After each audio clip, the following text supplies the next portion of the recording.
So did you go to Kamikaze at all this weekend? No, I thought about it, and I really kind of wanted to go just check it out and see what it was about, because I haven't been to the Kamikaze Ever? yet. No, and I think this is only maybe the third year. It's where is it? LA Convention Center? Yep, and I think it's directly related to Stan Lee, like it's his Comic-Con sort of thing that he puts on. Right. And I just haven't been, but it seems to be getting a little bit bigger each year, and I really wanted to go check out just the atmosphere of it and see a couple panels for a couple of podcasts I like to listen to, just because they were there, and check it out. But I just wasn't able to make it this year. So I guess probably the panel schedule's pretty much just focused, I guess, on like his stuff and Marvel stuff. And I guess you don't know. You've never been. Well, it's not fair to ask you, I guess. But I would just gonna say I think it may be focused on the whole nature of the industry as well, and just other aspects that seem maybe pop culture related or geeky, because one of the podcasts I listen to talks about movies, and so they were there representing as well. And then there was a panel that I saw that was geek women of the internet or something like that. And so I think it just is kind of like a scaled down version of any other kind of Comic-Con. I don't think just because Stan Lee's involved that it's maybe focused specifically on Marvel or any of his stuff specifically. I think it's still sort of related to like any kind of other con. Gotcha. So at this point, you go to San Diego Comic-Con. You've been going to WonderCon. Are there really any other like bigger cons you've been to, or those are probably just the two? Those are the main two, and I think I tried out the Long Beach Comic-Con one year, and it may have been within the first year that it started, so it was pretty small, and I didn't really see anything specifically there that stood out that made it any different or any more unique to the situation than the other two cons. So I haven't really been back, although I think that one does seem to be growing also, just because it's a local thing and it has the ability to attract newer people each year. But yeah, I haven't checked out anything aside from just the WonderCon and the Comic-Con. I'm just so set in those two. And generally speaking, a lot of times I go for the panels. So I guess if maybe some of these other cons had some panels that really were interesting to me, I'd probably go to them just to at least check out that. Yeah, I was in this outside of Orlando. There's a smaller town like west of Orlando, Winter Garden, which isn't too far from us. And I took my son down there Halloween night because they've got a pretty good Halloween set up for trick or treating spots and everything along like their little main street. It's like a kind of a cute little town main street with little shops and stuff. Mm-hmm. And this guy was handing out random flyers as he walked by, and I grabbed one mainly just out of habit, and I was going to throw it away. And I looked at it, and it's this first ever Winter Garden Wonderfest. And it's like somebody's trying to start this little Winter Garden con, and it's got Wonder Woman on the front, and it's only $5. It's 10 a.m. to 5 p.m. on whatever day this is happening, November 30th, Sunday. And looking at the back, it's got they've got a Marvel comic artist, Captain America, Hail Hydra. Wow. Sergio Cariello. I don't know. I'm butchering names here. They got somebody from IDW Publishing, somebody who did sound design for Assassin's Creed. A few other random people. They've got some vendors, it looks like, listed here, and some special events. But I don't know. I might just check it out just to see what a tiny little con starting here in Winter Garden is going to look like. But as I'm giving him a free plug, Winterfest, I'm giving you a free plug. Good luck, Winterfest. I wish you the best. That's funny because there was another con that I'd heard about recently, and I had never heard of it before. And it's located in San Diego, and I think it was just maybe 2 weeks ago. And I don't remember the name of the con, but it's basically put on by the people who created Comic-Con, the original. Oh, the original. Okay. Yeah. So I guess, and it's not maybe every single person, but it's some of the people that were involved with the original Comic-Con they had branched out and made another con that they've been doing. I want to say at least it's been a good 8 or 9 years that they've been doing it. And it may be longer because I'm not as familiar with it. But yeah, they've been doing that for a while. And I was like, oh, that'd be kind of interesting to see like these guys who formed something that became so big, and to see what they're doing now as sort of their own thing that's not related to the con itself. Yeah. All right. Well, we have plenty to talk about, so let's move on to the show.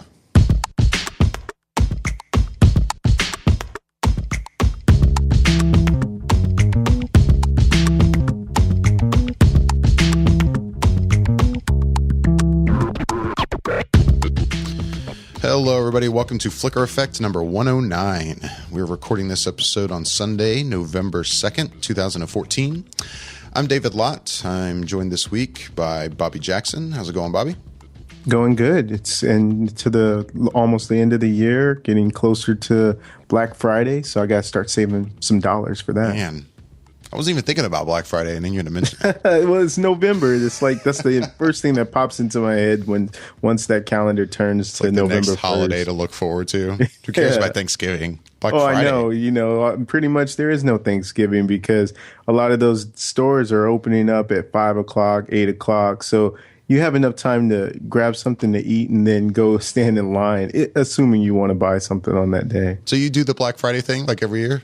No, I actually haven't done it in a little while. I'll go, or I should say I haven't gone with a purpose in a little while. Usually I'll still go just to see, because the stores are open. It gives you something to do after you've eaten a lot of food, to go walk around and watch other people shop for madness and go and see what they're trying to pick up.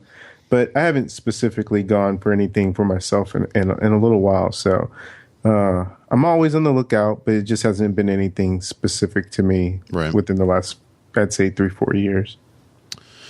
Well, you have to forgive my voice. It's been a rough, sick week. But I've finally kind of recovered, except my voice hasn't. It's kind of cracking. But I think I'll make it through 2 hours. Yeah. We'll see how I do. Well, I remember last week you were starting to say that you were starting to feel something. So did you end up getting Angela sick too, or was she okay? No, she got me sick. I think is what happened. That's what happened. You may have noticed in the last episode she was kind of coughing here and there. And, yeah, I did. Yeah, she came to visit for the weekend, so she stayed at our place. And as soon as she got into town, she seemed to be kind of at the tail end of it. So I think that's where I got it from. Yeah, and, thanks. She left you a little present. Thanks, Angela. You're the best. And it was a week of fun. That's all I'll say. It sucked. I hate being sick too. Yeah. I get that way too, because it's so rare that I get sick. So when that one time in 5 years or so comes around, it's like I'm a little baby because I'm not used to it. I haven't built up any sort of kind of tolerance to it because I just don't get sick very often. So it just really sucks when it does come and it happens. Right. Well, we're going to jump right into the big news of the week. Let's not waste any time. I'm just bummed it's taken us so long to be able to talk about this. We are talking, of course, of the big Marvel announcement that happened earlier in the week. If you've been living under a rock and you have no idea what we're talking about, I'll recap a little bit. So this past Tuesday, Marvel decided to hold a special event. And they only announced it a few days early. I want to say press got information about it the Friday before, from what I've been hearing. It's not like we know because we're not technically press. But I'm hearing that a lot of the press got emails the Friday beforehand going, hey, we're going to have an event at the El Capitan on Hollywood Boulevard. And it's going to happen at 11 a.m. And, come out. And they also were mentioning to press that they were going to have Wi-Fi available. So I know some outlets were like, ooh, wow. Like, it's not just like they want to just mention a little thing. If they're giving us Wi-Fi, they must want us to be able to report on it like right then. So the rumor mill seemed to get started, of course. And the big one going around, I don't know where this one came from or if there is still any reality behind it, the whole Spider-Man thing, which I'm sure you've heard as well. Yeah. The rumor being that Sony is willing now to give up their rights of Spider-Man and sell it back to Marvel for the right price because things aren't going so well over at Sony for Spider-Man. That was one of the big rumors, seemed to be, circling before the event happened. And we'll just say right off the top here that that's not what went down. There was no big Spider-Man reveal. Andrew Garfield did not walk out on stage and reveal that he is now part of the MCU. So unfortunately, but it was still some crazy ass shit. Basically, but so pretty much Kevin Feige, I guess, goes out on stage and reveals their Phase 3 lineup. Now we'll go through these one by one, but it sounded like you were going to say something. Go ahead.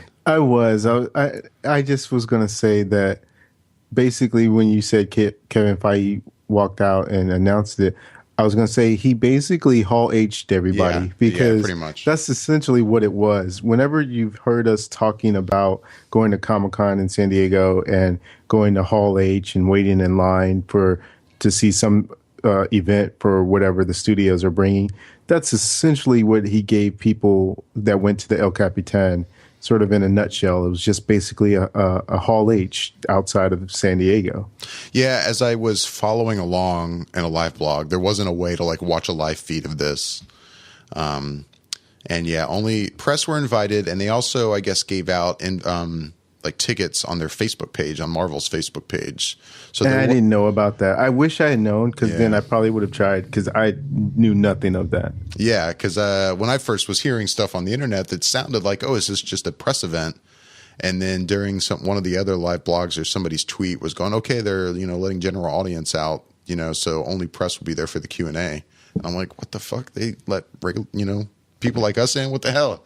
But I felt like as I'm reading the Marvel live blog, I'm like, I feel like I'm being cheated on. Like, this is supposed to be our thing that we wait in line for Hall H on Saturday every year at Comic-Con. And this is what we missed because, again, even though we had a great time in Hall H this year, I think we both admitted that it was a little somewhat lackluster compared to previous Saturdays. Right. And in the Marvel panel being a big one, that they didn't really announce anything.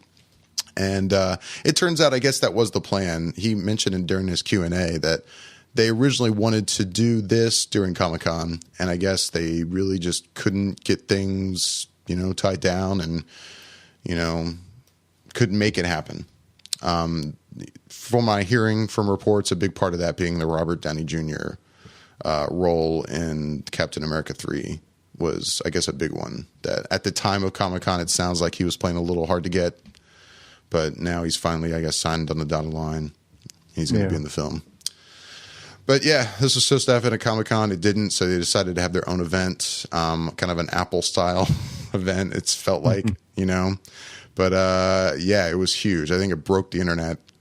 And I mean, just reading the live blog, I'm just reading text. I can feel the energy as some of this stuff is being announced. I'm like, what the fuck? The place must be going crazy. The only way it could have been crazier is if Andrew Garfield had walked out on stage and then they topped it off with, hey, and blah, blah, blah, by the way, Spider-Man's now back in the MCU. I think the place would have exploded.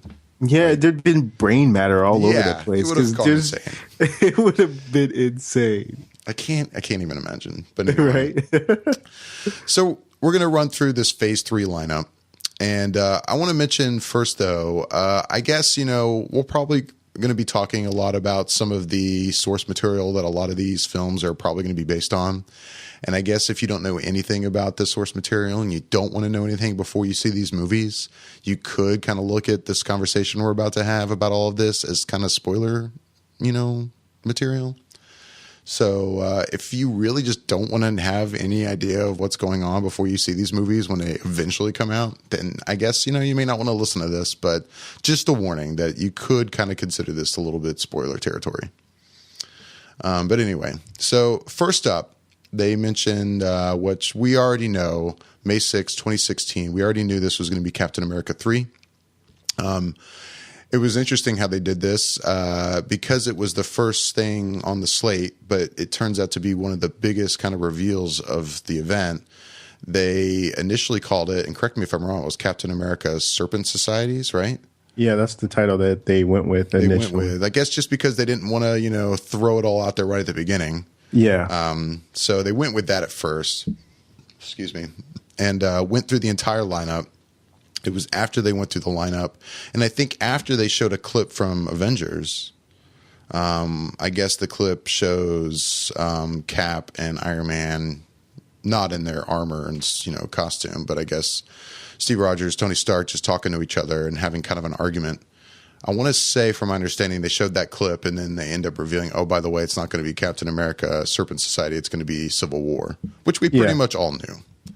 Based on the stuff we had been hearing, the reports about Robert Downey Jr. signing on to be in Cap 3, everyone pretty much knew it was going to be Civil War, but that was a pretty big reveal nonetheless. So what are you feeling for, what are you thinking about this as our follow-up to, I guess, Avengers Age of Ultron and then Ant-Man? I'm just excited on such a level because we already know, in a sense, what we're going to get with Age of Ultron, just to a certain degree, because you can expect that it's going to be good. But one of the other good things about it is that it's going to set up the next movies that follow behind it. And knowing that those seeds are being planted in Age of Ultron makes me look forward to that even more than I already had.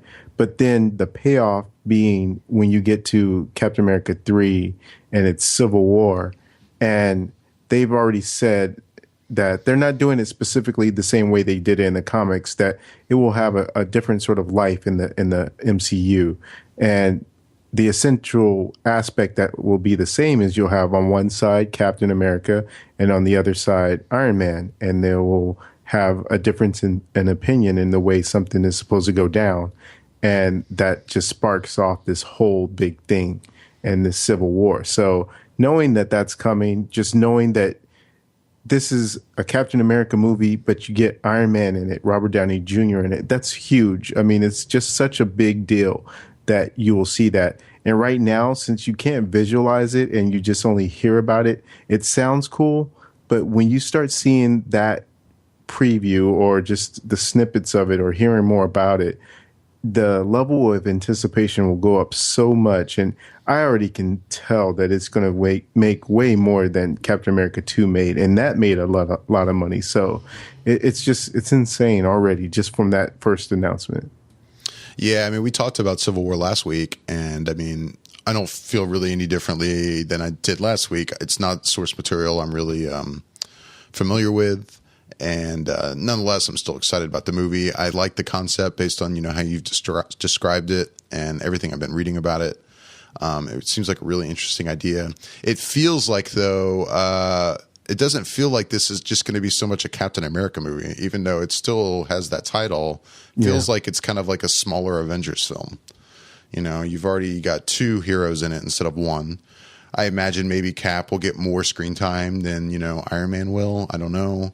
But also with the subject we're talking about here, I've got to imagine we're talking about some other heroes that would make an appearance in this, but maybe not. I don't know. It feels like a movie that would involve a lot more characters other than just Iron Man and Cap, wouldn't you think? Yeah, you would, because of the nature of it. It's got to be some people that are falling down the line in terms of who's going to be able to say, I want to be on this side, and who's going to be on that side. And I think we already got a little confirmation about Black Panther being in this, and he will be fully suited in this Captain America 3 film. So we know him, and there's got to be people that they're holding back that they're not saying yet that could be in this as well. We still have the people we already have seen that could pop up, and there's people that we haven't gotten to just yet in terms of the deal with Netflix and some of those characters like Daredevil, Luke Cage, Iron Fist, that could sort of pop up in that way too. And the thing is, they don't even have to be in it for long. I could completely see some sort of montage where Tony and Cap are going to different people and asking them, "Are you in or out?" And it'd just be this quick montage of these heroes, and you'd be like, "Hey, there's Daredevil," and Daredevil's like, "No, this is not my fight," and he just goes back to Hell's Kitchen. Right. He could do anything. So the possibilities are still there for them to be able to have a lot more heroes in it without them sort of clogging it up in a sense. Should be interesting to see. But yeah, like you mentioned, Black Panther is going to appear. I think it was during the Q&A that Feige mentioned that. Mm-hmm. And I mean, again, I'm not familiar with the source material, but the consensus going around seems to be, well, he kind of filled the Spider-Man role from that source material. Which I guess, so what? Spider-Man was kind of like this middle character of like he didn't know which side he wanted to be on. Yeah, exactly. He just was down the middle. He could see points from both sides of it, and he just didn't know which way he should go. And he was sort of he played the character for the audience that would, if they were in that position, and he was their voice. And so I guess they're saying rumors are, I mean, and it's all speculation, is that Black Panther would play that sort of role in this. Yeah, especially because I think at the event, they, all three of them were on stage. Robert Downey Jr., why am I completely blanking? Chris Evans. Chris Evans, thank you. Yeah. Chris Evans was there, and Chadwick Boseman, who we haven't mentioned yet, but he is the actor that will be playing Black Panther. He was on stage with them. I think they even playfully kind of did a tug-of-war thing where they're, on each side of him, like trying to take possession of him kind of thing. Mm-hmm. Hinting at that very, I guess, aspect of his character. Will he be the Spider-Man role in that story? But we'll see. So yeah, Captain America Civil War will be on May 6th, 2016. They moved on to November 4th, 2016, which will indeed be Doctor Strange. Another not so big surprise, but still really cool to finally hear this for sure. The interesting thing basically about this reveal was just the day before, I think it was Deadline that first reported that it looks like Benedict Cumberbatch is Marvel's choice to play Doctor Strange, and that they had started negotiations with him for him to play the role. So then with this event being the next day, it seemed like, okay, so he's going to get announced, right? And it never happened. So it looks like at this point he's not, a for sure signed on the dotted line, bet that he's going to be the role. But I guess they just couldn't have it confirmed by the time the event happened. So, but they confirmed Doctor Strange. I think Kevin Feige talked a little bit about the history of the character and what the character is all about for people who don't know. That'll be on November 4th, 2016. We talked about this a little bit in the past. Will this be an origin story or not? If you had to bet, would you say it's probably not going to be like we've been hearing, or do you think they'll have to cover some of the origin story? If I had to bet on it, I would say that what they'll probably end up doing is you'll see him already in action, but flashbacks to how he became who he is. So it's not a complete origin, but you'll get his story within kind of like what we got with the 1989 Batman, that kind of thing. Yeah. And I'm really looking forward to Doctor Strange, not only just because he's a really cool character, but just the implications that it brings to the MCU with magic and other dimensions and everything else. It's just going to add more of another level into what's already so dense with material and availability for things to be drawn from. So I'm looking forward to it for that specific reason. So what do you think about at least the possible Benedict Cumberbatch casting? I know I'll just say I think it's a great pick, even though I'm not really familiar with Doctor Strange. But, of course, Benedict Cumberbatch is an amazing actor. And I have to say I'm getting somewhat tired of hearing the constant, well, it's the safe pick. Yeah, so many people keep saying that. No, and it maybe it is, but it's the right pick. At least I think it's the right pick. I mean, just because it's not like a risky pick doesn't make it any worse. Like, right. I've been somewhat annoyed when I constantly hear that. It sounds like you are too. Well, yeah, and I was hearing on one of the shows I listened to, someone put it in a good perspective to say that you can't get it wrong in the sense that say that just because something is the right or is a safe pick is just sort of playing it like playing it to safe in a sense where you're just not trying to take not trying to take a chance, because Marvel's already proven that they can take chances and do things that are unconventional, or hire first time directors, or be able to go with the odd choice for a movie. So they do a good job of picking who they feel is right for the job, regardless of if it's a safe pick or it's a unconventional pick.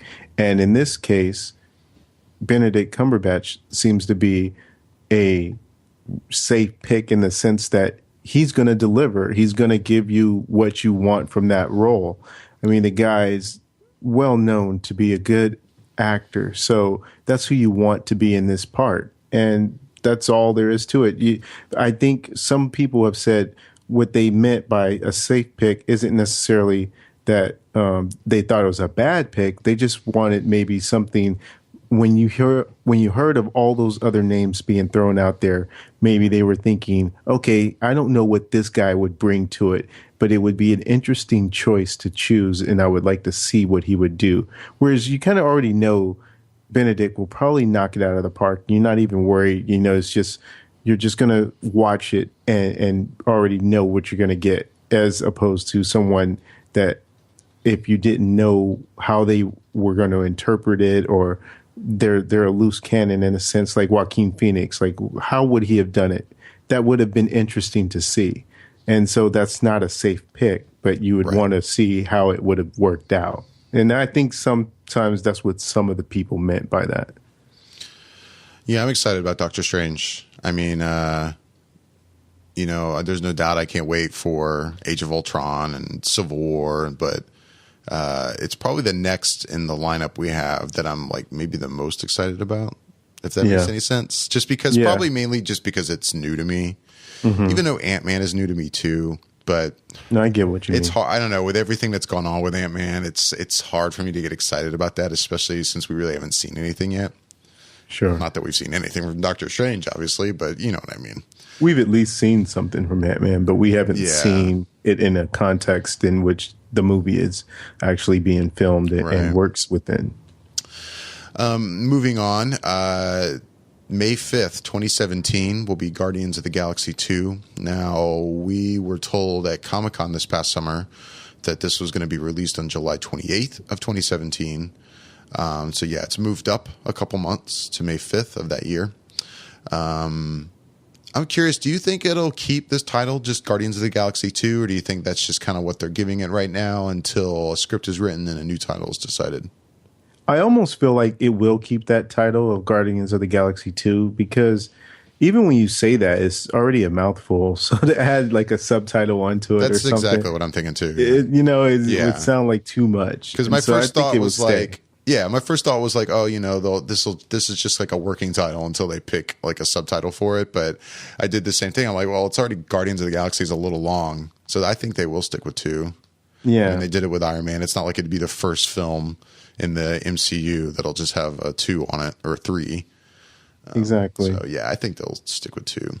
Now, it's so funny. And I don't know how you feel about it. I'm sure you'll chime in, but when I heard Guardians of the Galaxy 2 was announced, and again, I think we kind of knew that it was sort of on the docket because they had already mentioned even before the first one came out that they were going to do a sequel. So we kind of knew it was somewhere in the mix. I honestly, this sounds so strange to say, but I honestly wasn't excited by the Guardians of the Galaxy 2 announcement. And I'll tell you why. It's because I feel like with everything else, I'm being spoiled, like with everything that Marvel is giving us. And so to see the Guardians of the Galaxy 2, it's like, I don't know where they're going with it. I don't know where they're taking it yet. So it wasn't something on paper, just seeing the name was enough to excite me, because with everything else, it's either something brand new or it's something with a storyline sort of attached to it. So I had more of a connection to say, okay, I don't know exactly what they're giving me, but based on this title, I have an idea. And with Guardians of the Galaxy 2, I just got a name, and it's the same name. So I don't know what to expect from it enough to get excited about it, other than I know that another one's coming, and I will get properly excited for it once it starts to reveal itself a little bit more. Yeah, I mean, there's no doubt I was the same way. You know, watching the live blog of the event, like, you know, okay, Guardians of the Galaxy 2, cool. Yeah, But I mean, you know, because we definitely knew it was coming. We were told at Comic-Con, it even had a date. It was going to be July 28th. So just, okay, it's moving up. That's cool. A little sooner, not a lot sooner, but a little sooner. But I mean, but I also get what you're saying too. Even other than the fact that we knew about it, it's not fresh and new like some of this other stuff we've already gotten the film. So again, just like I think what you're saying, I absolutely can't wait for Guardians of the Galaxy 2. I love the first movie. Yeah. But, you know, I really can't wait for Inhumans, which we haven't gotten to yet. Yeah. I mean, we'll get to that. Yeah. But like stuff like Inhumans and Doctor Strange, which is going to be something completely new, is really exciting because I'm like, man, how are they going to do this? What are they going to do with this? Just like I was for Guardians of the Galaxy before it came out. So yeah, I mean, if luckily I am in Hall H again when they finally show us something from Doctor Strange and some of these other movies in the future, it'll be really exciting to see new footage. I mean, seeing new footage for Guardians of the Galaxy 2 will be cool, but it won't be as cool. We've kind of been there. Yeah. You know. Yeah, no, I get what you're saying. So yeah, there's like we just kind of said, there's really nothing else to report on that. James Gunn, I think, is in Tokyo right now. I think he's on the jury for a film fest out there, and I guess when he gets back, he'll apparently continue work on the script and talk with Marvel about what's going on. So pre-production will continue with that. But moving on to July 28th, 2017, which used to be the date for Guardians of the Galaxy 2, that is now occupied by Thor Ragnarok, which in a way falls in the same boat as Guardians of the Galaxy 2. Like when you look at this whole lineup, it's like, okay, another Thor film. Like, and I like the Thor films. I know those of the bunch, I think it feels like they're the two movies that some people are a little more like, they're not the best. You know, I really like the Thor movies, so I'm excited about Thor Ragnarok, even though I don't really know a damn thing about Ragnarok, other than what Kevin Feige told us, which is, I guess, it means the end of all things. Yeah. Which I guess that really comes from Norse mythology, not just Marvel mythology. Absolutely. Yeah. But yeah, I can't wait. I you know, we've got the cliffhanger that we saw at the end of Dark World, and I'm curious to see where that goes. And you know, I assume we'll find out more about that in this movie, and I'm excited about it. What I think excited me most about the announcement, aside from just the fact that it's pulling once again from the comics, is that Kevin Feige made a point to say how this movie will change the tone of Thor in the same way that I guess Captain America did, the sequel did, or Winter Soldier, for that series. So I'm intrigued and interested in what he meant by that and what the feel will be like. Does that mean that it'll have more of a darker tone? Does it mean it'll have more of a mystical feel to it? I don't know, but it's very interesting that he said that the tone of it will change somehow. It is, but I find it interesting too because I mean I would bet, if I had to bet, and I'm going to guess, that this is going to be our last Thor film. I mean, it feels like, you know, they did a trilogy of Iron Man films. They're doing a trilogy of Captain America films. I would assume that that's probably going to be the last Captain America movie. And this is probably going to be the last Thor film. And it's an interesting thing, though, to say that, oh, this will kind of like redefine that, you know, that kind of world. When in a way, I feel like this is us kind of saying goodbye to it, kind of, even though obviously we're going to still see Thor and the Avengers films after that. But yeah. I don't know. You know what I mean? It's an interesting comment to make. Moving on from that, November 3rd of the same year, 2017, the third movie in 2017, third Marvel that's film. so great. They're wrapping up. I mean, just the fact that they said, like, you know, DC came out with their slate and they have the 2 movies a year going on. And then Marvel's like, okay, well, we have the ability. And so let's go ahead and just start cranking out 3 movies a year. Yeah. And now we're going to start seeing that. So that would lead into what you're getting ready to say right now. Yeah. November 3rd is going to be, or November 3rd of 2017 will be Black Panther. It's something that's been rumored about for a while. I know a lot of fans have been begging for it. So in a way, it's not like a huge shock or surprise. It's not like it came out of nowhere, but still really cool to hear. And as we already talked about, we already have an actor for the role. Chadwick Boseman is going to be in the film.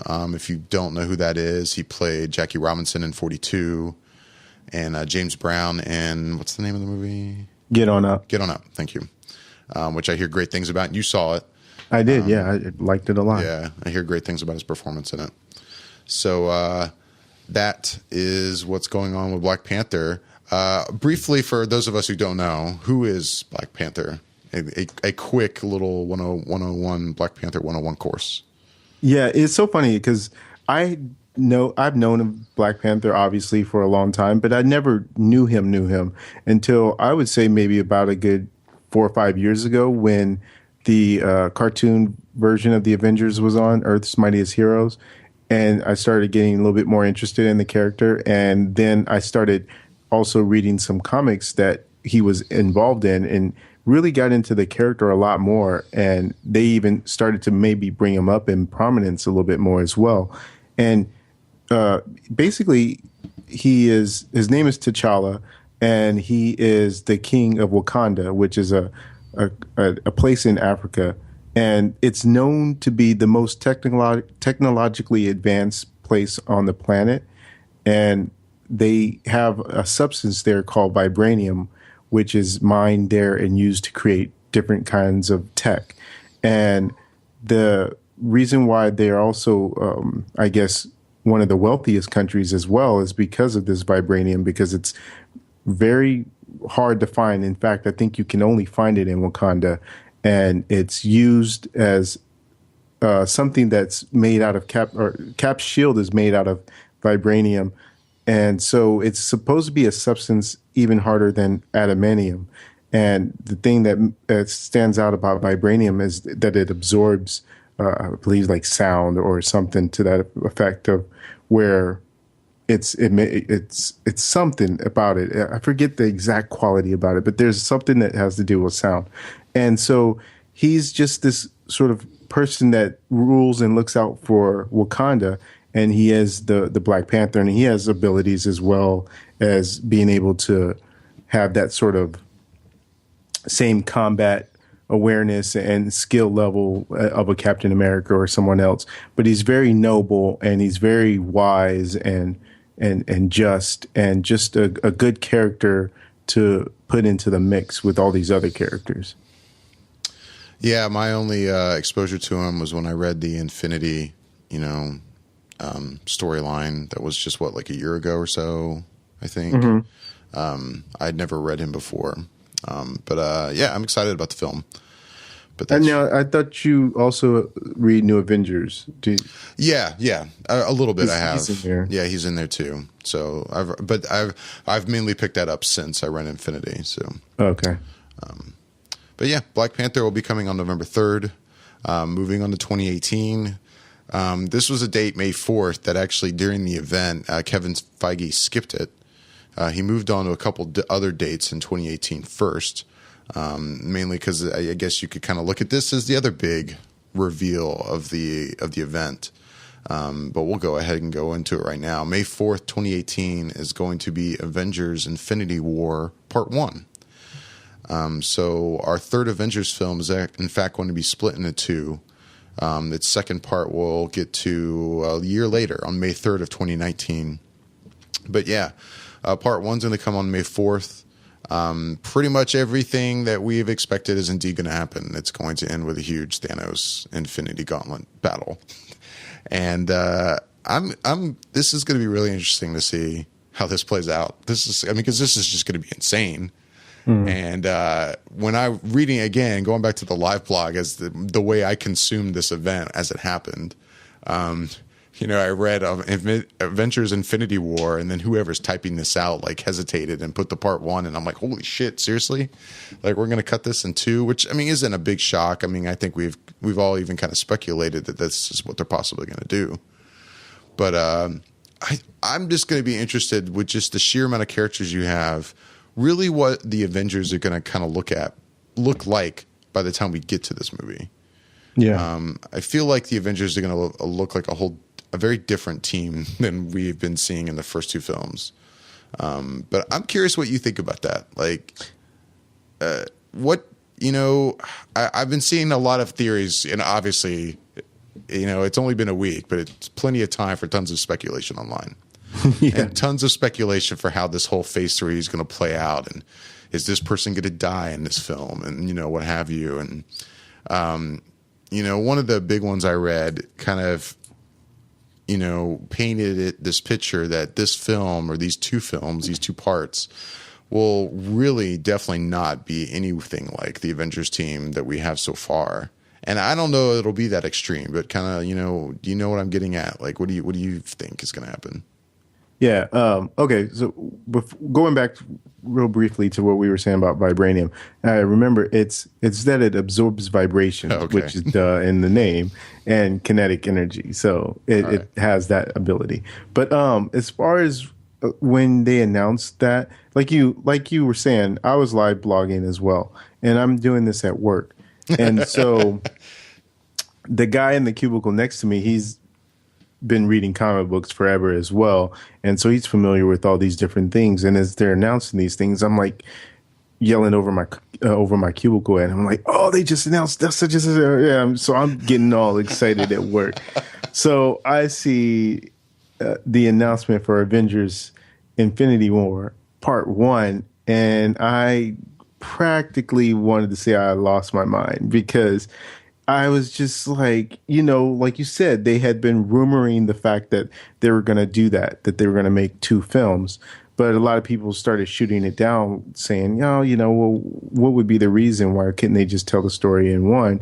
And after he starts laying out all these movies, Kevin Feige, after he starts talking about all these different movies, you start to understand why there's probably going to be two movies, or why there is going to be two movies, because of the fact that, like you said, this Avengers team is going to look different by the time we get to that film. With all the stuff that will go on in Civil War, and with everything else that comes out in between and after that first Infinity War movie, it's going to look different. And we still have other players in the mix, because you didn't mention it, but at the press conference, they showed sort of a teaser for Infinity War. They kind of put that together like a little montage clip, like they've done in the past. And it ended with a shot of Thanos and the Infinity Gauntlet. Yeah, and in that montage, they essentially showed a lot of the players that would be in this movie, where you had the Avengers, and they showed Guardians of the Galaxy in there as well. So obviously it has to involve them too, because they're part of that story within the first film of theirs, where you see Thanos and you see his connection to one of the other characters, or a couple of the other characters. And so they're going to be involved.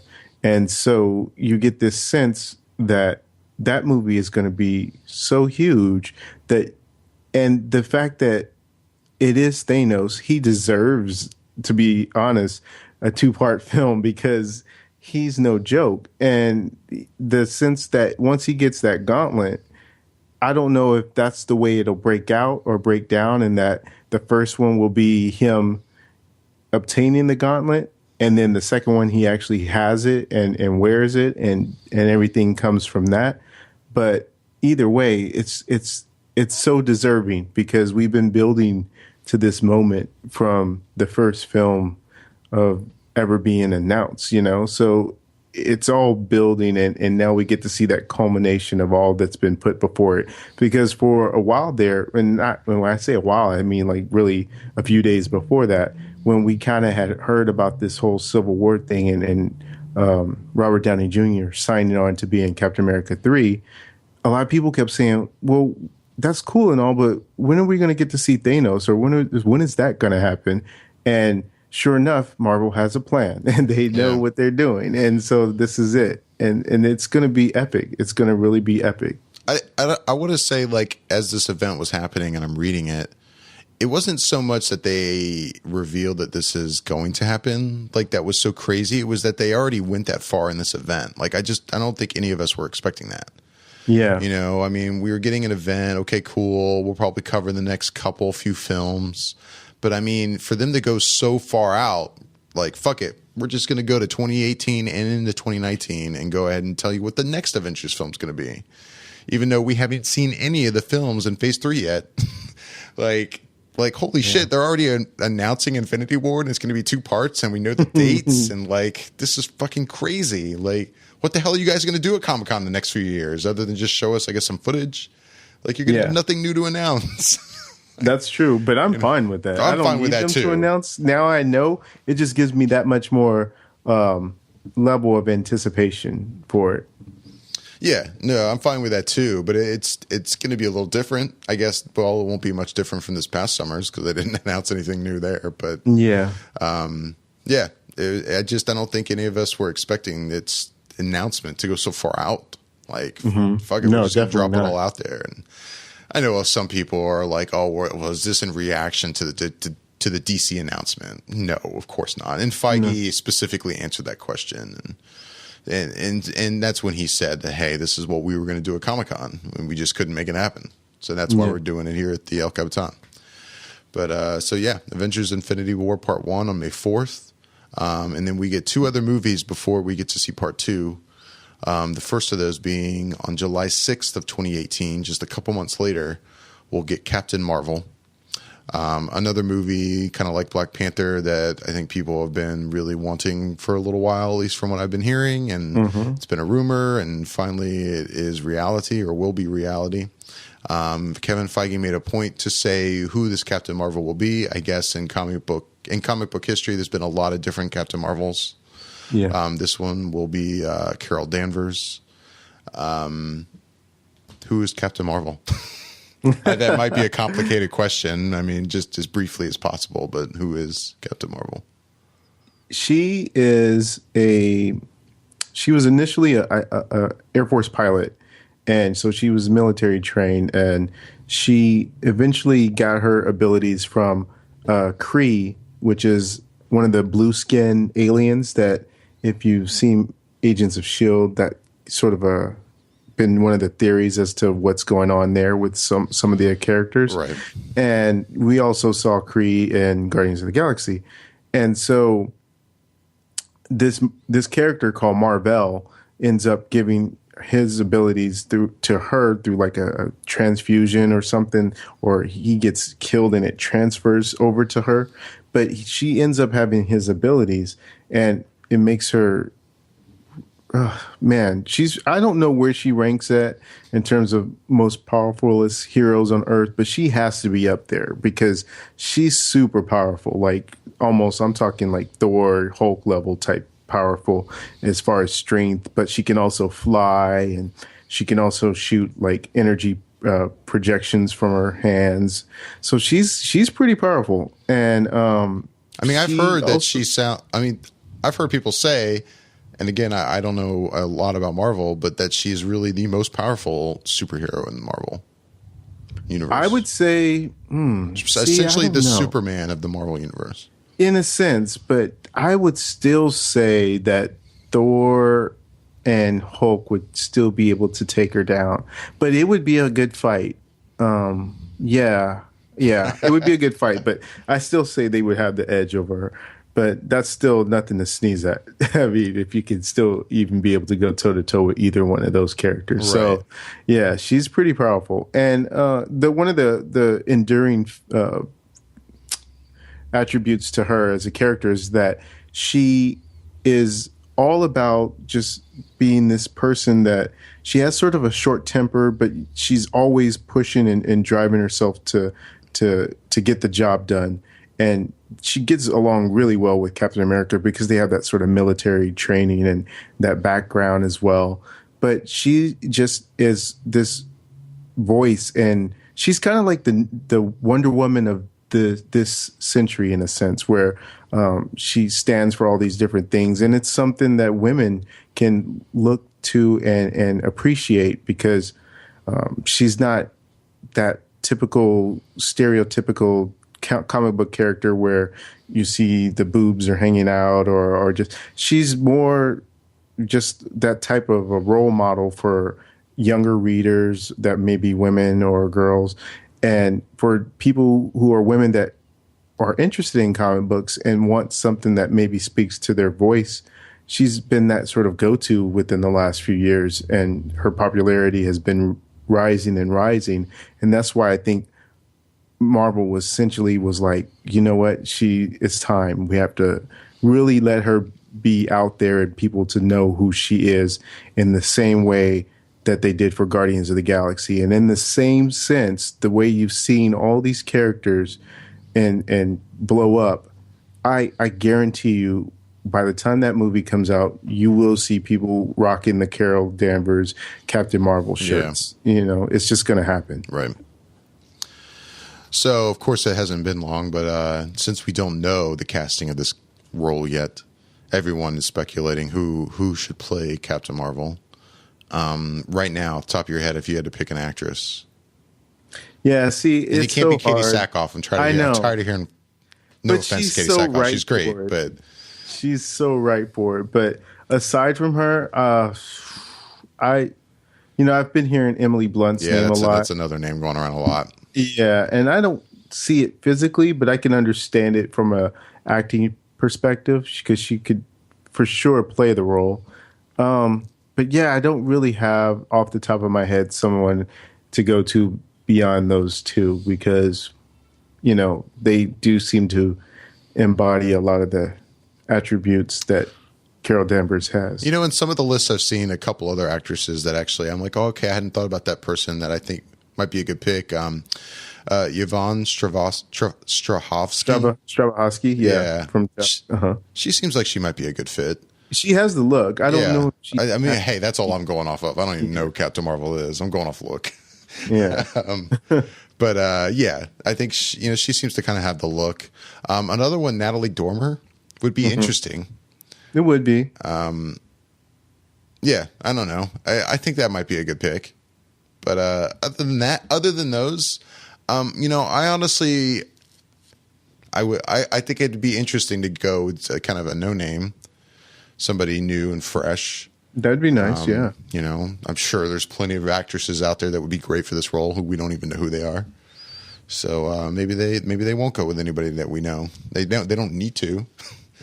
You know? No, they definitely don't. But interestingly enough, you figure that there's not that many women that have their own franchise of films, if there are any. I can't really think of any. Right. And this would be that for that person. So it would be pretty big. And you would think that I wouldn't say all, but I would think most women in Hollywood would be chomping at the bit to want to get that role because, it's going to be something that can tie them into a franchise and obviously elevate their career to another level and be able to have that on their resume. I guess the only other person that might be able to say that now is probably Gal Gadot with Wonder Woman. Yeah.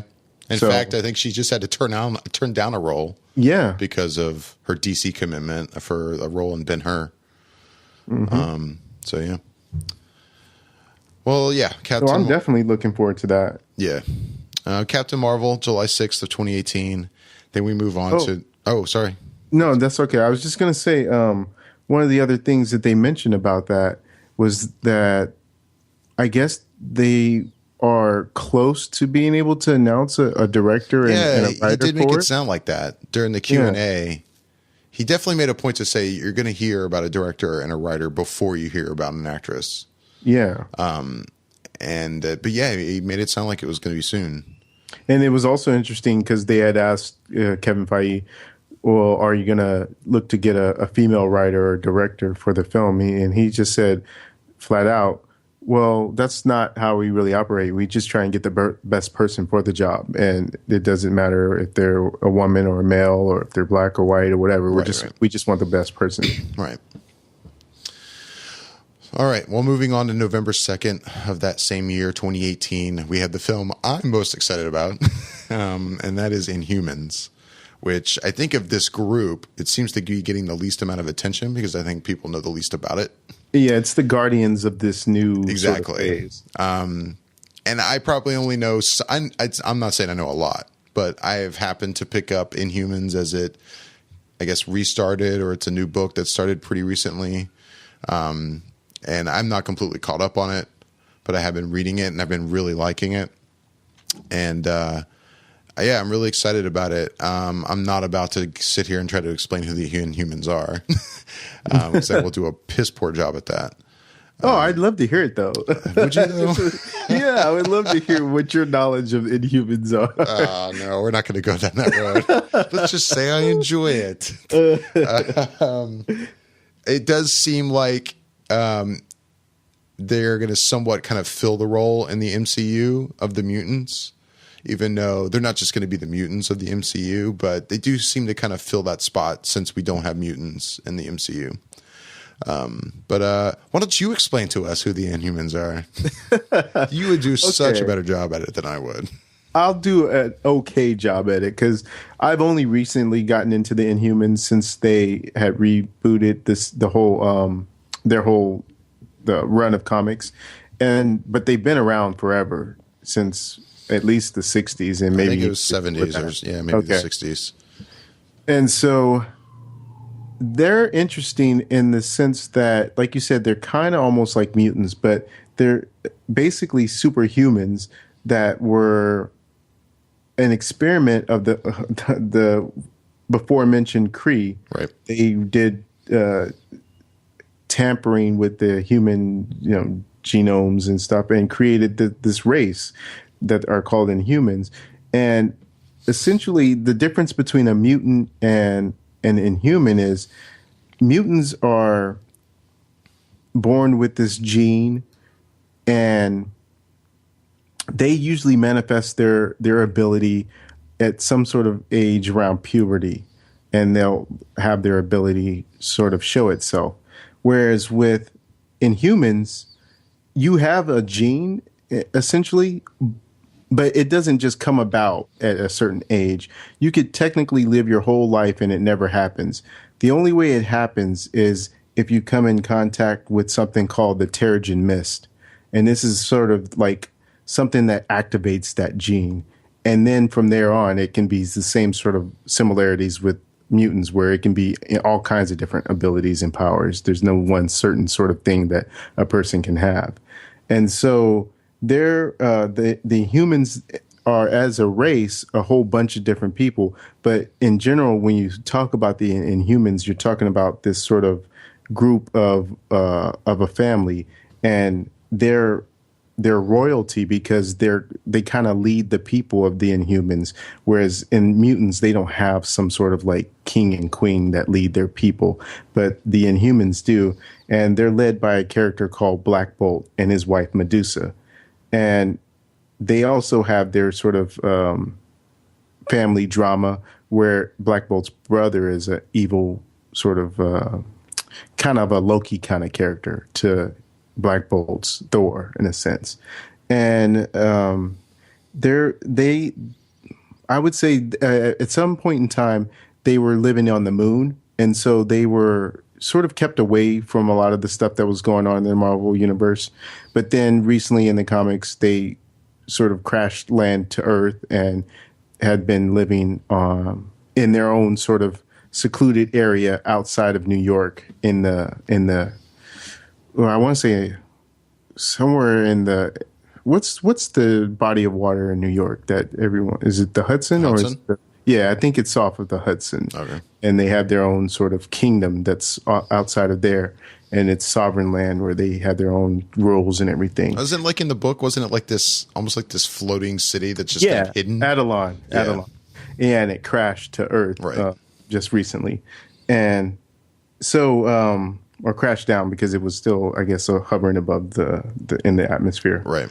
And so the interesting thing about them is, it, like you said, it sort of fills that mutant quotient that is not there, but it also, in a way, kind of fills the Fantastic Four void, because there's this family and they get along, but they still have this inner workings where they sometimes they don't get along, but yet at the end of the day, it's about them trying to persevere over their own differences and complete whatever task is at hand.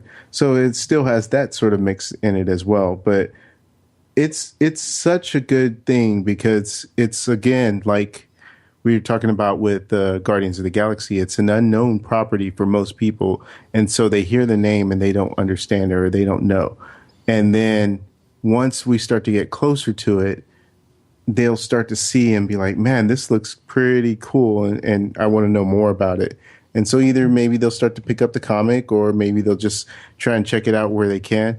And I would say for a lot of people who are hearing this podcast or are unfamiliar with a lot of these characters that we've talked about, if you go back and it's on Netflix, if you watch Earth's Mightiest Heroes season 1 and 2, you'll see every single character we just talked about in there at some point. I can't remember if the Inhumans were on there, but I think they were on an episode. But they always do a good job of trying to show these characters in different mediums to get people familiar with it. And same way what they did with Guardians of the Galaxy and all the other comics, they started a new series so people can get into these things. So they're definitely out there. And if you want to learn more about those characters, it's a good way to play catch up to when the movies start to come out. Right. Yeah, and Humans is a film that Vin Diesel's even kind of like, hinted at over time, as even before we knew he was Groot. And it'd be interesting to see if he makes an appearance as one of these characters, even though he's kind of already in the MCU. But his role is really just as a voice, so he could easily do that. Well, and the character that they're probably mentioning for him would be Black Bolt. Black Bolt, yeah. Yeah, and for people who don't know, Black Bolt's ability is like, for the most of the time, he's silent. He doesn't talk because even the slightest whisper can bring down a mountain because his voice is so powerful. So he doesn't talk generally.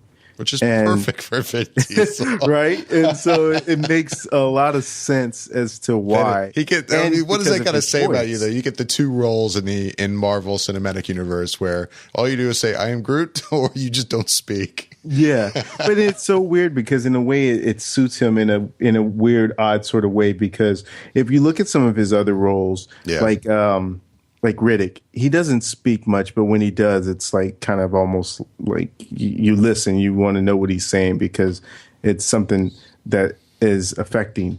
And so I get the sense that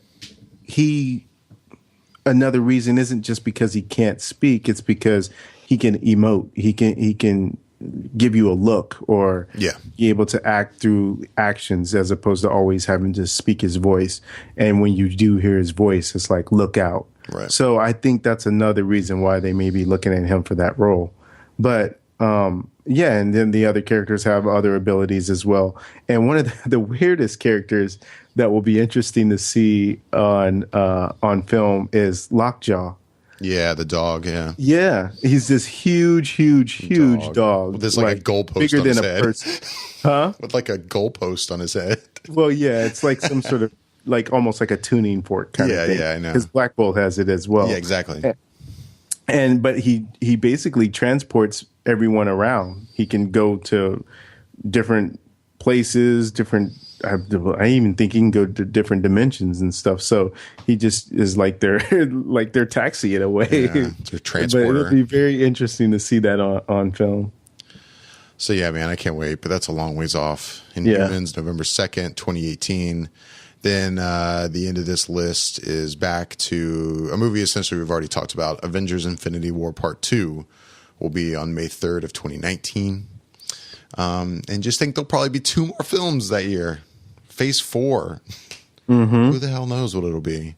That's I'm so curious about. And one interesting thing about all this, one of the things I noticed, and it is curious, like, I don't see where it would fit in here, but it is curious to see it not here, and that's an Ant-Man sequel. Just like, so we have Ant-Man coming out this coming summer. Let's say Ant-Man's awesome. Let's say it's a Guardians of the Galaxy type reception, Ant-Man turns out to be this great movie. You're going to have people going, man, when's the next Ant-Man movie? At this point, you would, unless they're going to squeeze it in somewhere, you're not going to get an Ant-Man movie until, like almost 5 years from now. It's an interesting position to take But here's the thing about that, and I get exactly what you're saying, but you also have to take it from this same perspective as the fact that there hasn't been a Black Widow movie and there hasn't been another Hulk movie, and that those characters are popular, but they still make the rounds. They're appearing in other films, and I think that's what you will get with Ant-Man, because we already know that Paul Rudd is signed for a multi-picture deal, right? And so obviously they're not going to wait 4 years before they use him again or whatever the time length is, and so he will definitely be appearing and popping up in other things to get your fill of him until they release another film for him. Yeah, and that makes sense. I mean, in the sense that Guardians of the Galaxy, because of where they are kind of in the MCU, they're not the characters that are going to be just popping up a lot in these, even though we would expect to see them in Infinity War. Yeah. You know, it's not like they can just as easily pop up in a lot of these other storylines like Ant-Man could. That's what you're saying. Yeah. Of course, a lot of people have pointed out that we, you know, like you just mentioned, we didn't get a Hulk solo movie.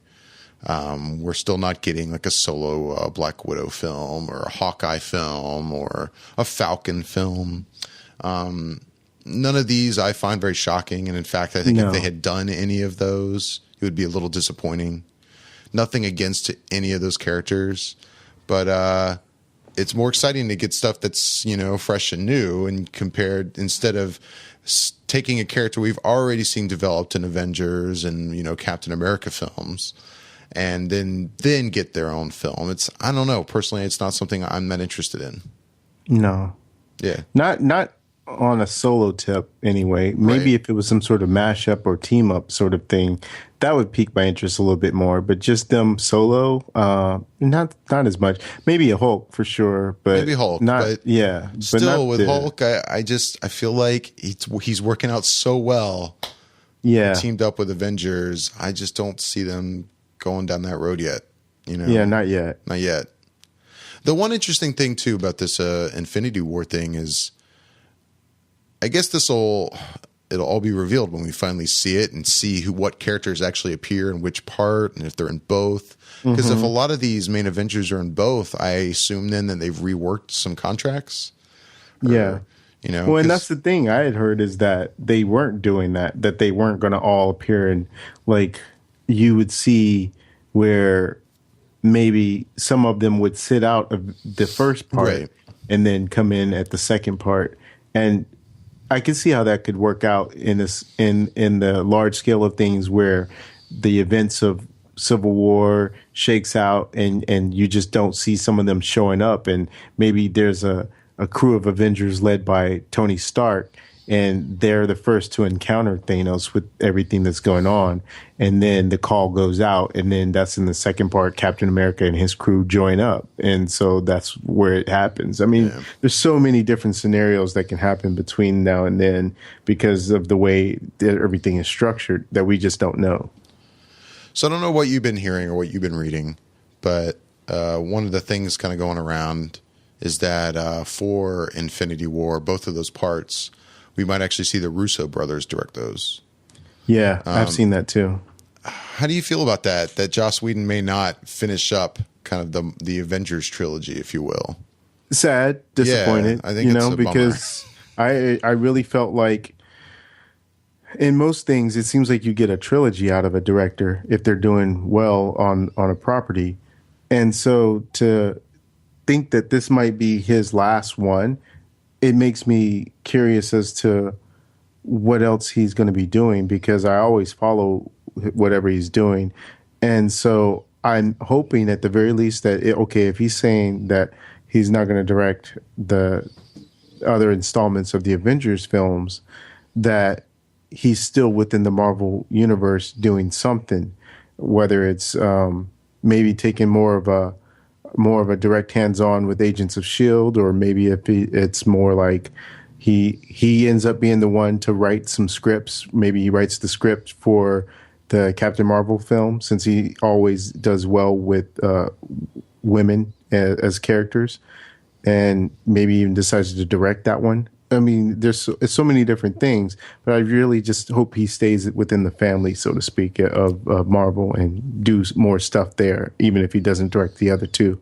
But who knows? I still really hope that he signs on for those. But I can understand as a director how it could be sort of limiting to just be on these Avengers films and not doing other projects or doing something else. That or just, wanting to be with your family. Like, I'm sure this is insanely time consuming. And well, he doesn't seem to mind that. Like, yeah, if you ever hear him in interviews, he's a workaholic and he just likes to work. But I can imagine that, and from a creative standpoint, from somebody like him, he doesn't want to have his brain on Avengers all the time. Right. Like, that being the only gear he's stuck on. I'm sure he wants to do other things as well. It'd be a bummer to have a certain feel for the first two Avengers films and then have it end with a very different feel. Even though Marvel does seem to do a good job of kind of hovering over all of it, and Kevin Feige overlooking all of these films and kind of giving them their Marvel, stamp of, certain Marvel feel. But it would be, I imagine, a little different and kind of odd to end it with different directors. So hopefully he does finish it up. Yeah. One last thing I want to mention about the whole Marvel thing before we move on, and I don't know if you have anything else, but the last thing I have is I'm just really sick and tired of the DC comparison. It's really getting on my nerves. Look, I'm not trying to be a crazy, stop yelling at us DC fanboy. I'm not, but it's not a fair comparison to make. And what I'm talking about is all the reaction of people going, look, Marvel pissed all over DC's face, they showed them, blah, blah, blah. I'm like, hey, don't get me wrong. This is fantastic. And DC hasn't done shit yet compared to this. Mm-hmm. But that's just the thing. They haven't done anything yet. Like, you look at that announcement DC made, and even the way we covered it here on the podcast is nothing like we've just covered this. Mainly because we don't really know what's going on with DC, even though they've gone and said, okay, in these years and these dates, we're putting out these movies. At this point, they've only put out one movie, and they have really nothing to show yet of like what this is really going to be like, this DC universe that they're creating. And it could be fantastic, and I hope it is fantastic, of course. But it could also suck. And we just don't know. And that's the big difference between when DC makes their announcement and Marvel makes their announcement. Like, Marvel slowly came out with, hey, they put out an Iron Man movie, and it ended up being awesome.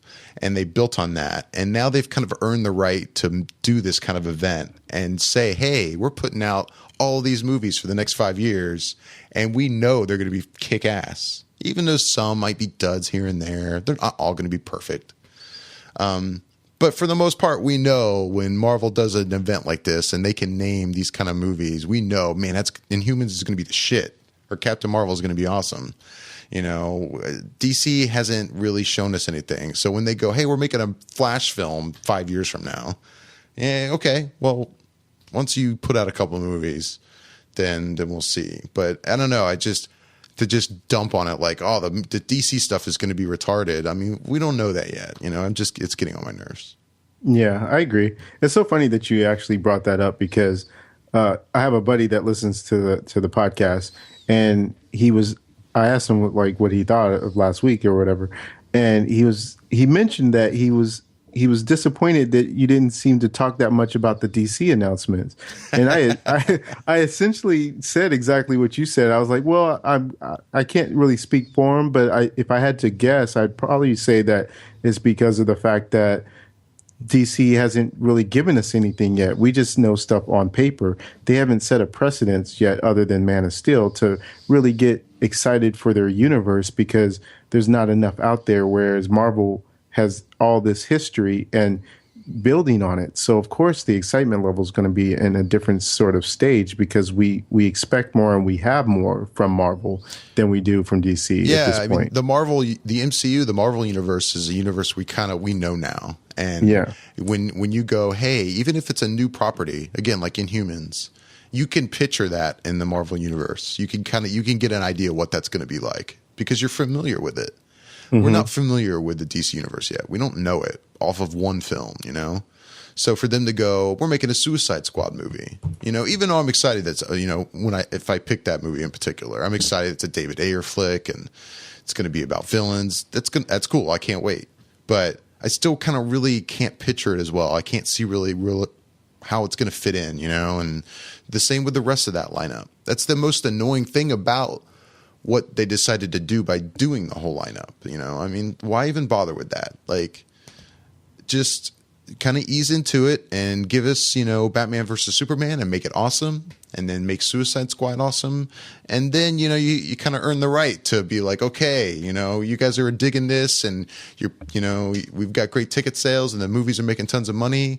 Well, this is really how we're going to keep going with it. Like, then we'll be excited, you know, but it's so funny because every time I come back to this, it still shocks me. You would think I'd be used to it and understand it by now, but like you just said, if you give us Batman versus Superman and then you do that, then it would have been earned, to be able to lay out that slate. And I almost was going to say, yeah, like if they showed it at next year's Comic-Con in 2015, it'd be perfect. But then I realized once again that Batman vs. Superman doesn't come out until 2016, and that still boggles my mind. It's like, it's insane to me that we still have another full year to wait. And it upsets me a lot of times because I'm so looking forward to that movie, and to know that it's still that far out. It's just, I want to start seeing footage for it next year. I have to, because that's just too long to be going without stuff. I know we've talked about the whole, like, you know, I mean, we talked about it ad nauseum when we did like our Comic-Con episode this past summer. Yeah. But kind of going back to the whole Hall H thing and looking at all of this stuff and all of these Marvel movies that you're, you know, probably going to get to see first looks of at Hall H, and, you know, our first look probably at Batman versus Superman. Again, I know we've had this conversation, but as much as I want to be there, I look back at my experience this last summer and how I had to spend the night in line. And apparently people that were in the front of the line got in line like at the beginning of the fucking day. I mean, again, I don't know if that's true, but that's what I'm hearing. And that was this past year. Just imagine now what it's going to be like 2 years from now. Like, well, I don't, as much as I want to be there, I don't know, man. I don't know if I can do it. Well, somebody, the guy I was talking to at work that is into comics and stuff, he came up with a suggestion that I wouldn't doubt that they might actually try at some point, which is clearing out the rooms. And what you might do, and the way we sort of bantered it back and forth, is what they would do is essentially you get a wristband for whatever panel you want to see, and they would shorten the amount of panels in that room for the day, because obviously it's going to take time to clear out the room and bring in other people. Yeah. So you'd have less panels in, but you get a panel, or you get a wristband for whatever panel you want to see. So you'd have to make a choice, like, hey, do I want to see the DC panel or do I want to see the Marvel panel? And you get your wristband that night or that day, and then you can go. You'll be free to do whatever you want to on that Saturday, and then you already have your wristband to get in line when it's time to get in line for whatever panel you want to go see. Yeah. And so that would create the ability to not have to spend half your day and the previous night in line waiting to get into Hall H. And so unless they move, which could be a distinct possibility. Yeah. As well, they may have to think something else out in order to be able to fulfill this ability for people to get in there. But anyway, I was just thinking about that. It's crazy.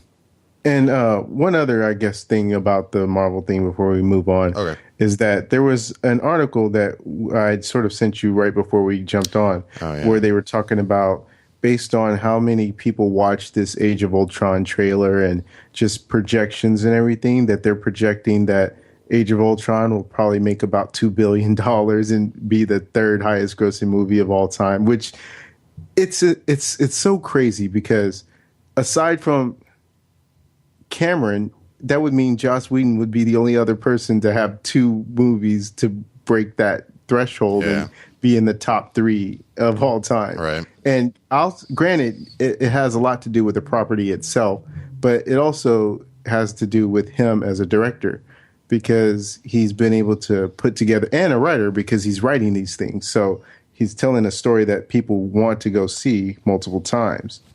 And it's pretty incredible and amazing to not only do it once, but if you can do it twice, that's pretty crazy. Yeah. But yeah, moving on. Normally we talk at the top of the episode about like stuff we've been watching, but hey, we had to go right into the Marvel stuff. But you did see a new release this weekend, Nightcrawler. I wanted to see it. Ended up being a sick week and kind of an end of sickness weekend and kind of busy, so I didn't make it. But real quick, how was Nightcrawler? Was it as creepy as it looks? Yeah, you know what it is? It's so insane. It's because, one, it's one of those movies where a lot of people always complain, oh, there's not enough original movies out there. It's always the same type of story. Yeah. And this is a completely different story that I've never even considered or thought about as a film. And all it is what it breaks down to is that it's about this guy who sort of is lost in life, where he kind of just wants to find something he's good at and excel in that position. And one day he comes across an accident on the freeway, and he kind of gets out of his car and sees what's going on, and he's watching the police pull this woman out of the car. And as he's there, these freelance reporters pull up and start filming the action and getting it. And then he's talking to the guy afterwards about what he does. And he starts the light bulb goes off in his head. And so he's like, okay, well, maybe I can do this. So he buys some equipment and everything, a police scanner, and starts to figure out how to get to crime scenes a little bit ahead of the other news crews and be able to sell that video to the late night stations, news stations. Right. And so essentially he starts to manipulate situations in which he can be able to be there first so that he's covering this news. And it's so creepy because it's this weird sort of mix of him being this guy that's not a good guy because he sort of lacks a lot of emotion and human compassion. But at the same time, he's kind of inspiring in the way that he will stop at nothing to get the job done. And he's like always preaching about sort of being perfect and being able to be the best at the job that you want to do. And it's sort of this weird sort of moral to it. And yet, it's such a creepy thing. And I think after you see this movie, you won't watch the late night news the same. Because I'm serious, after I saw this movie and the news came on when I was watching it that night, and you see the reporting that's being done on the types of news that they cover and how they cover it, and how you see the footage and you see the source of the footage up in the corner, the right-hand corner and stuff. Right. It's like, man, it's like that movie was covering all those things, and you just won't see it the same. And you'll start thinking, what kind of creep people were out there that night looking to get that story? Right. And so it's very interesting. I would absolutely recommend it for people to go see it. Yeah, I've been hearing kind of just the creepy aspect about the movie, but I've been hearing good things about it, so I still want to see it. There's a lot of stuff coming up, though, that's in theaters, so I don't know if I'll ever make it to it in theaters. But anyway, the Furious 7 trailer came out this week. They had this whole like online live event. I think it was on E! News or something, too. I don't know. But yeah, our first look at the next Fast and Furious film, Furious 7. It's a pretty badass trailer. Yeah. I dug it. Again, I wish, I kind of wish Angela were here for this conversation. She would have a field day. Really? She doesn't like those? No. Yeah, that's right. I think I mentioned on here once, or maybe not. I don't know. But I remember the time she saw my Blu-ray collection and saw the entire library of these movies in there, and just the look she gave me. It's so funny because to me, it's like those movies, I think at one point you could call them guilty pleasures, but at this point I just call them pleasures because the amount of thought that goes into the stunts and things that they pull off in the film, regardless of if they're believable or not, or you have to suspend disbelief, it's just insane, and it looks a lot of the so practical good effects they do. Yeah. The series did an amazing job at kind of reinventing itself. Mm-hmm.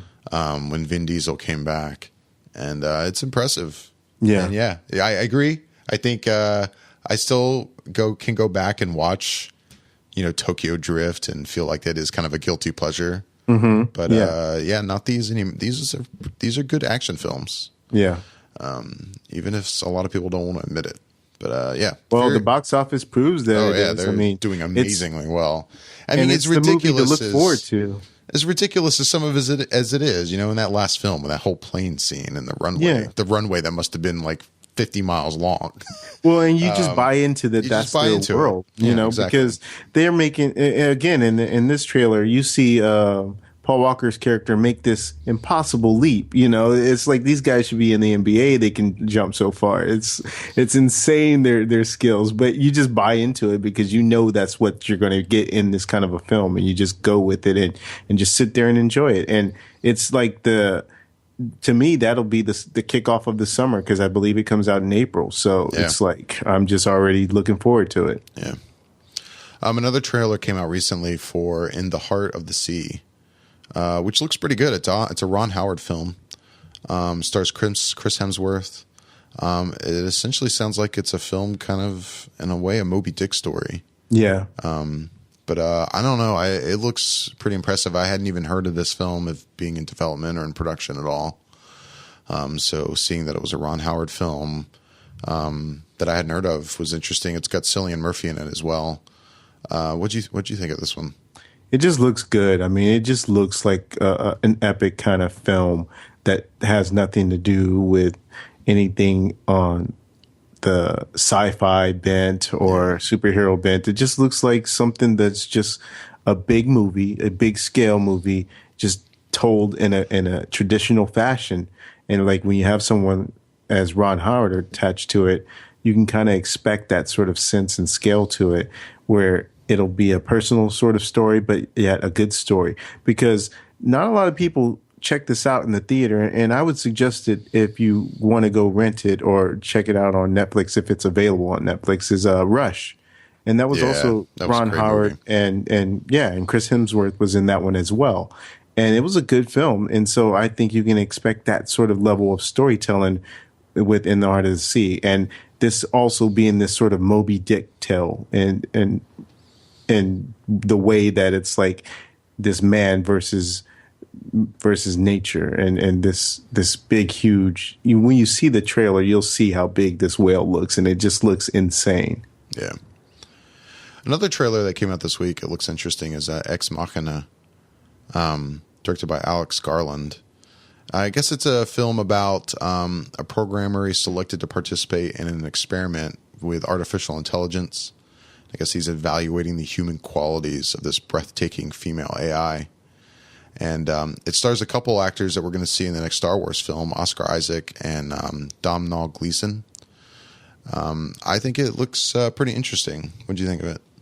Oh, yeah. I hadn't heard of it until you mentioned it, and I didn't know what I was in for, but it was so interesting. It's one of those, to me, when I saw it, I kind of thought about Angela and the way she likes people befriending robots. And I was like, I wonder what she would think, this film.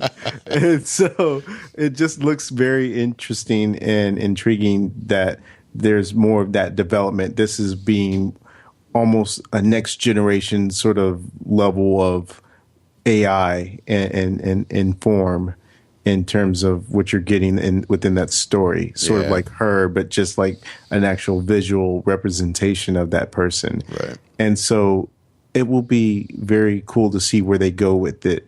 And it's so funny. When I saw the name of the robot, or the whatever you want to call her, the AI, and her name is like Ava, and they show it, and it was like spelled, I think, AVA. And I was like, oh, they totally missed out. Why didn't they spell it AIVA? Like artificial intelligence VA, AI. I was like, Ava, why didn't they go with that? They missed that one. And so I was like, whatever. But no, it looks good. It looks pretty good. Yeah, good trailer. Check that one out. Of course, the news this week has really just been Marvel. But one thing I wanted to mention, I have to talk about this, is this Terminator Genisys spread in Entertainment Weekly. So Entertainment Weekly kind of did an exclusive article about the next Terminator film, which if you haven't heard about it, I want to say it's a reboot, but we don't really it sounds like it's a reboot, but kind of not really. Like it's kind of its own timeline. So it's like a fresh start.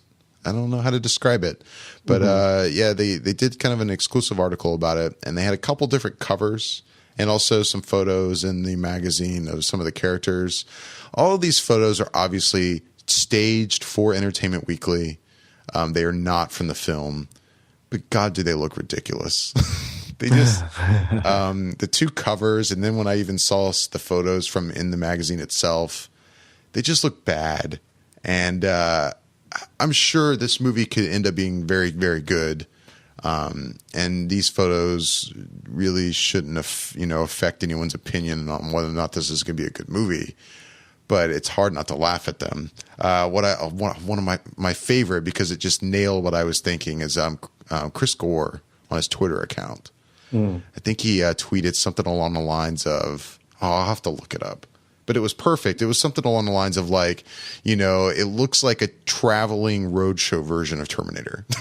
Like, which is exactly what I was thinking. Is like, you look at the picture of the group of them, and it makes them look like they're like a high school production of Terminator, and they just look ridiculous.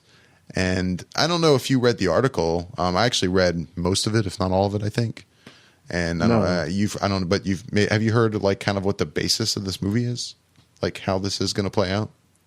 Somewhat. I've sort of avoided some of it, not specifically on purpose, but just because I don't have a certain level of excitement for it yet. And so I'm thinking maybe if I go into it a little cold, I might be. But it's not like I'm avoiding it. If I heard so you don't mind it wouldn't be. You don't mind if I talk about it? I don't mind. All right. Well, it sounds like based on how the article is describing how this movie is going to play out, is that we're going to be in the future during the war or whatever.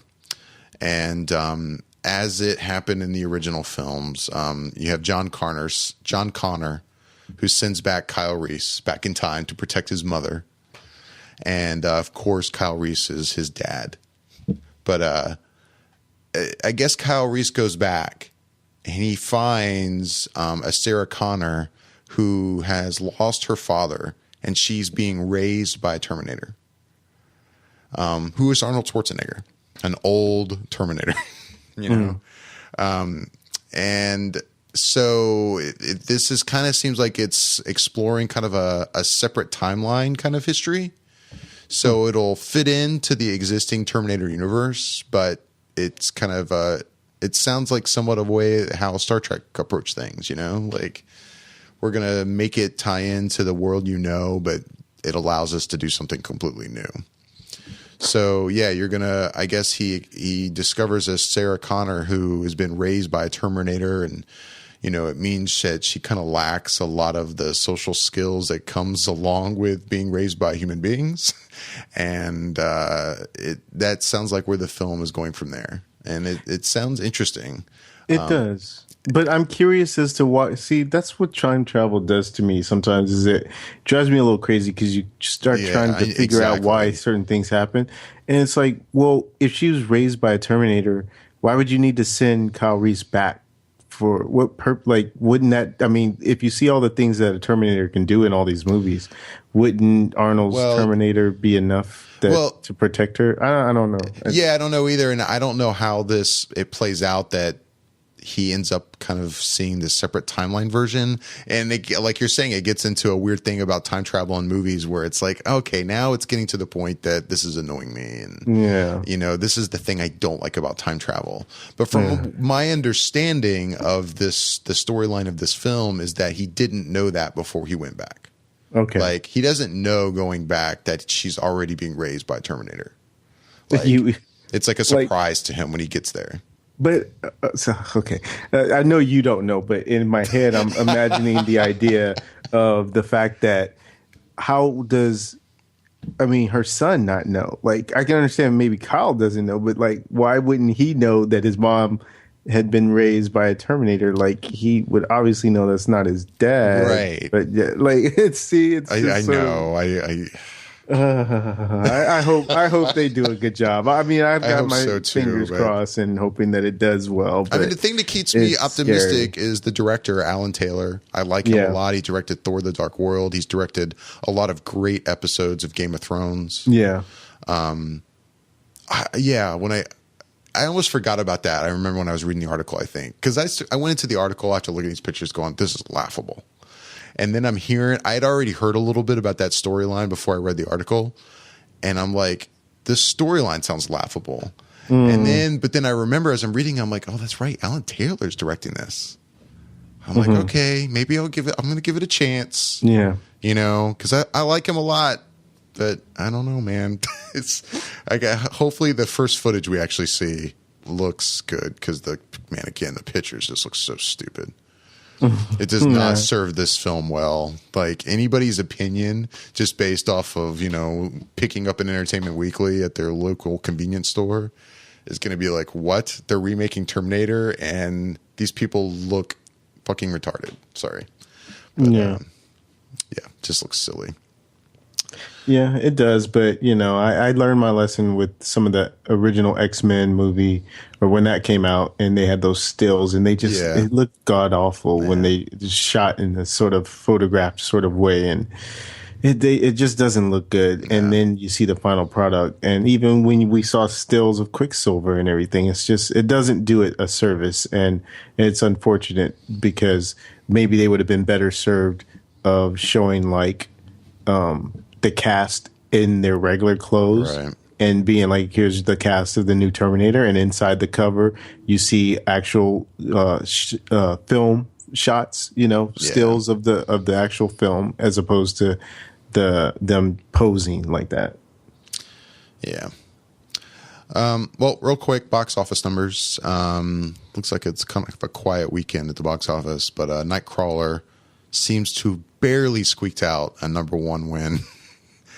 Honestly, that's kind of good, even if it was in the top 2 or 3, because it's not. I wouldn't imagine it to be a high budgeted film, and I wouldn't even think that it would be on a lot of people's radar. And I mean, it has such an indie sort of small film, sort of feel to it that the fact that it even was able to be in the top 5 is kind of cool. Well, I mean, but even at #1, it only made just over $10 million. Seems like the box office receipts are kind of spread out a little more because everyone's kind of very close to each other. Like Nightcrawler, I mean, this is how close it was. It made $10,909,000. Ouija made $10,900,000. So I mean, just barely second place. Fury came in at #3 with just over 9 million. Gone Girl was at 4 with just over 8. So it's pretty much everybody made the same amount of money. It's basically what happened. And, everyone's equal. 1 through 6, all of those films I mentioned, Book of Life and John Wick included, pretty much all the same. Next weekend, though, I am excited about Interstellar. It's finally here, though I'm effing pissed that I don't get to see it in 70 millimeter. For those who don't know, Interstellar is, next film from Christopher Nolan. He shot I think a pretty damn big chunk of this film on IMAX cameras. And then when I say IMAX cameras, I believe actual 70 millimeter film IMAX cameras, not digital IMAX cameras. And, if you go to the Interstellar official website, you can see like all of the different formats, the ways you can watch this movie. The best being on the top of the list, IMAX 70 millimeter, which, I don't want to get too much into the details of the technical aspects of this, but, you may think, oh, well, I'll just go see it in IMAX and that's what I'm seeing, right? Well, no, most likely. And in fact, extremely most likely you are not seeing an actual 70 millimeter projection. You're seeing a IMAX digital projection, which is not the same. I'm sure many people could see the two and probably not notice, which I find ridiculous. But it's not the same. Like, because I remember the last movie I saw in actual 70 millimeter was The Dark Knight Rises. And all of the scenes in that movie that were shot in IMAX, man, when the stuff that was in IMAX, it looked amazing. like on this huge IMAX screen, because it was a legit aspect ratio IMAX screen. It was awesome. And then I remember the next movie I saw there that I thought was going to be 70 millimeter projection at that same theater. I think it was Star Trek Into Darkness, because that also included 70 IMAX footage in it. Mm-hmm. And well, when I saw that, I could very easily tell, like, oh wow, this is not their 70 millimeter projector. This is a digital projector. And you could tell, like, the stuff that would blow up would still kind of blow up and look bigger, but you could kind of see the pixelization of it, because it's just such a big screen and such a big projection that it's like it's not quite there. And any movie, I've seen a couple movies in IMAX there since. I think The Hunger Games, which shot some stuff in IMAX, and I forget what else. But it's not the Guardians. same. And yeah, well, no, did it? No, it didn't shoot it in. They didn't IMAX. shoot in IMAX. They did it, post production in IMAX for some stuff. Yeah. And yeah, it was great. Here in Orlando, we had this one theater that's had this great 70 millimeter projector, and they got rid of it. I'm so annoyed. And you go on the Interstellar website, you can look at the list of theaters you can watch it in 70 millimeter. There's only 2 in Florida that are left. One's in Tampa, one's in Fort Lauderdale. I'd be willing to drive to the one in Tampa, except that it's like one of those IMAX dome setups, which I don't know if you've ever been to, but it's an interesting gimmick. They've got a special IMAX projector with a special lens that kind of bends the image, because the screen is like a dome shape, kind of wraps around you, which is kind of cool for when you're watching some of those IMAX documentaries and stuff. And because we've got a theater like that here in Orlando, but I'm not about to see Interstellar like that. So I guess I'll settle for regular IMAX. Bullshit. Well, so pissed. It'll be very interesting to see what your opinion of it will be, if that'll cloud it at all. But I'm sure it won't. Hey, if the movie's good, the movie's good. And even though I can tell that the visual aspect of this movie is a big part of it, and that's what I keep hearing from reviews. I've been trying to avoid hearing reviews. But the couple that I haven't been able to avoid have definitely not gone out of their way to go, oh my God, this is an amazing, like, Oscar-winning film. They mainly applaud the visual aspect of it. And I'm sure I don't think I was expecting the storyline to be, again, Oscar-worthy, but yeah, I was still expected to be pretty good. Yeah. And while we're talking about theaters, I want to give a quick little shout out and props to the AMC theater near my place. They changed some of their theaters, and I think they're maybe in the process of changing all of their theaters into this really sort of plush experience, because I walked into the theater and I was expecting the normal setup, but it was different in that they have these seats that are almost like recliners, and it's leather, and you push the little button on the side, and the foot part comes out so that you're like laid back like a it was so crazy. I was like, where am I right now? It was so cool. And so it's like you can be totally reclined in there, and even if you just have the seat down like you would normally sit, there's so much room for people to walk in front of you. Like they would have to be trying to hit your legs to actually touch you, because there's so much space. So obviously it means it's a less seated theater, because these seats are big and there's a lot of space in between. But the experience is so much nicer when you have a seat like that. In fact, it's kind of funny to say, but there was, like, I would say a quick minute and a half that I fell asleep in the movie because I was reclined so far back and I was just so relaxed. Yeah, that's a bit dangerous. Yeah, it is. But it was pretty cool. And I was like, man, if that's the plan to do that throughout all their theaters, or even just that one, it'll definitely keep me going back to it. Wow, that's awesome. Cool. I hadn't seen that. I mean, we've got one of the AMC dine-in theaters here. And then all of the AMC theaters around here have added, like, the MacGuffin bar, they call it, out in the lobby. But no, I haven't seen any reclining seats and all like that. Yeah, it was pretty neat. I meant to take a picture of it. Next time I'll do that and send it to you. But it's actually pretty interesting too, because you just mentioned a bar, and I think because they're not fully finished setting everything up, it looked like they were setting up a bar as well, because Nice. I could see the little taps, but they weren't operational or anything. It was just the setup. So I was like, okay, it looks like they're really trying to, make it a little bit of a better experience. And it was still the same decent price to go to the movie at the matinee. It was like $6.50, and so I was, Awesome. yeah. So it's like, man, if I can get that experience and still pay the same price, it's yeah. even better. Yeah. Sweet. Well, with that, unless you have anything else, we should probably get out of here. No, I'm good. But as usual, we'd like to know what you think of the podcast, what you think of everything we talked about today. You can let us know by emailing us at feedback@flickereffect.com. You can also find us on Facebook, Google+, Twitter, and also on YouTube. You can find links to those accounts on our website over on the right-hand side. We are not only just offering this as an audio version, but also a video version on YouTube. You won't get to see us, but you don't really need to see us. Just listen to us on YouTube. That's all you need. Maybe at some point you'll see us. Maybe. We actually do. We are planning on trying to add some more content to the YouTube page, so look out for that. I don't know how soon that'll happen, but keep an eye out for that. And, if you enjoy the show, please let other people know about it. That would be the biggest gift you could give us. So spread the word. Leave us a review on iTunes. That'd be great. And hey, if you don't like the show, please let us know. Let us know what we can change. Give us some tips or anything you'd like to hear on the show, and we'll try to do that. So with that, I'm David Lott. I'm Bobby Jackson. Thanks for listening.